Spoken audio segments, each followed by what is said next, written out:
Grieving the childhood you never had is one of the hardest parts of healing from narcissistic abuse, but it's also one of the most misunderstood.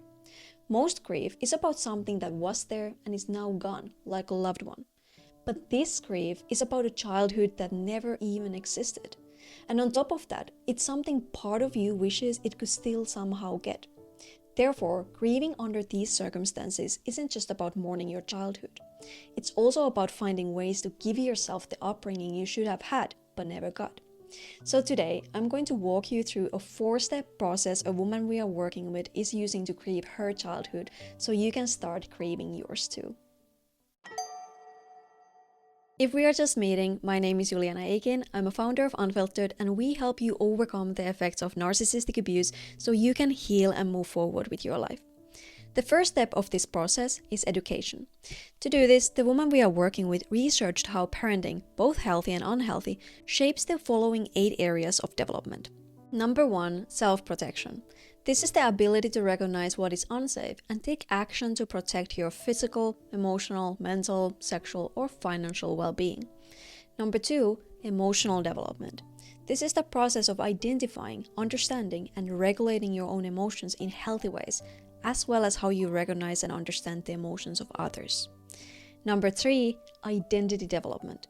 This is how you understand who you are as an individual and how that person fits into the world around you. Number 4, cognitive skills. These are how you think critically, retain information, learn new information, solve problems, and make conscious, well-informed decisions. Number 5, moral development. This is how you develop a personal sense of what is right and wrong and apply ethical principles to make decisions and act in ways that are fair, just, and considerate. Number 6, life skills. These are the practical skills needed to function independently in your day-to-day life and participate as a capable, contributing member of society.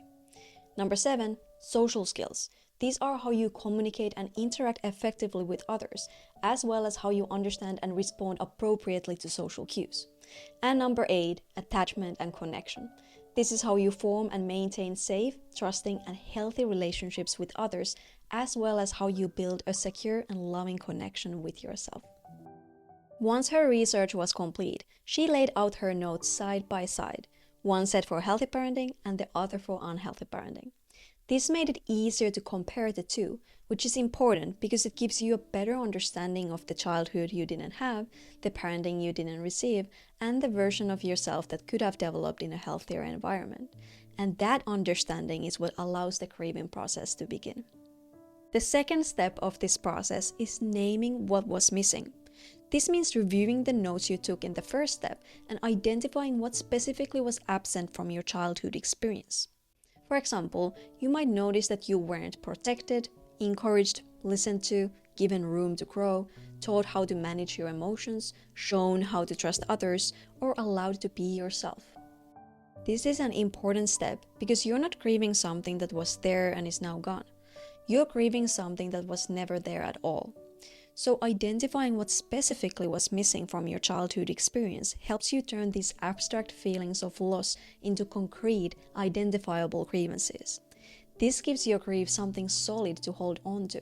It allows you to name what hurt you, understand what you needed, and begin to process the pain with clarity instead of confusion. The third step of this process is grieving. This means allowing yourself to experience and process the impact of not having the childhood you needed or the parenting you deserved. The approach to this will look different for everyone, but for the woman we are working with, the 3 practices that helped her make the most progress were inner child work, letting it out on the page, and talking it through with someone. Inner child work is when you picture yourself as a child and give that younger version of you the things they needed but never received. For example, she once made a list of her most painful childhood memories, and on weekends, she would set aside time to revisit one of them.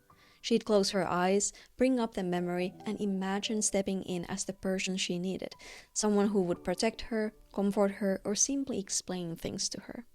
Letting it out on the page is when you write a letter to your parent saying all the things you wish you could say.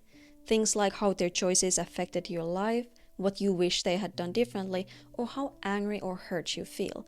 But you don't send it. This is because narcissistic people are allergic to accountability. Instead of owning up to what they've done, they'll go into DARVO, which stands for deny, attack, and reverse victim and offender. In other words, they'll deny your reality, attack your character, and then claim you're the one hurting them, which would likely lead to more pain and confusion. But writing it just for yourself can be incredibly freeing.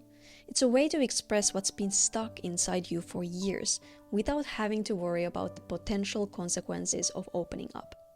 If you ever want to give this exercise a try but feel stuck or unsure how to begin, the woman we are working with started her letters with prompts like, "I needed you to," "I'm angry because," "I'm sad that," "I wish you had," or "I still struggle with."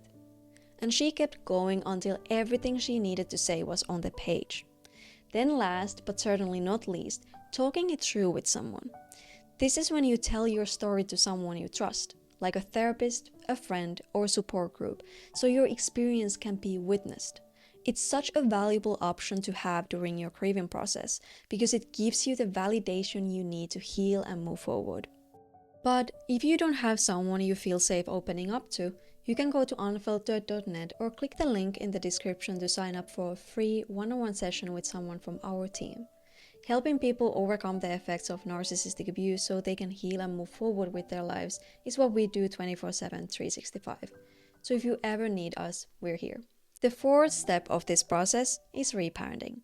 This refers to the process of recognizing the developmental needs that went unmet in your childhood and learning how to meet those needs for yourself now. To understand the role this plays in the grieving process, imagine you're in a sinking boat in the middle of the ocean. The first 3 steps help you identify the holes in your ship and process the full extent of the damage. But your ship won't stop sinking just because you see the damage. It needs to be repaired. Reparenting is where you begin fixing those holes, bailing out the water, and sailing toward a life free from the effects of narcissistic abuse that reflects who you truly want to be. But it's not something you rush through. Reparenting is an ongoing process that deserves its own space, care, and attention.